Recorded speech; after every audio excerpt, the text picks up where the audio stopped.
এখন আমি এই দুবাই মিরাক্কেল গার্ডেনটিতে যাব এবং আপনাদের সাথে এক্স্যাক্টলি দেখানোর চেষ্টা করব এই দুবাই মিরাক্কেল গার্ডেনটি দেখতে কেমন বা কি আসল বিষয়। কি হাজার হাজার ফুলের সমাহার এই সম্পূর্ণ মিরাক্কেল গার্ডেনটি, অস্থির একটি গার্ডেন।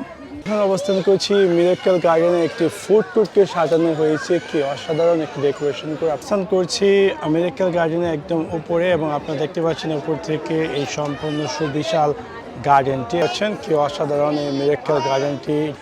এই সম্পূর্ণ স্থানটি শুধু ভালোবাসা লাভ দিয়ে এই রাস্তাটিকে তৈরি করা হয়েছে। কি অস্থির একটি ভিউ দেখতে পাচ্ছেন, কি অসাধারণ একটি ডেকোরেশন করা পাচ্ছেন, কত হাজার হাজার ফ্লাওয়ার দিয়ে এই সম্পূর্ণ মিরাক্কেল গার্ডেনটিকে সাজানো হয়েছে। দেখছেন যে এই মিরাক্কেল গার্ডেনকে একটি মহিলাকে কিভাবে সাজিয়ে রেখেছে তার চুল এবং তার কাপড় দিয়ে, কি অসাধারণ এই মিরাক্কেল গার্ডেন।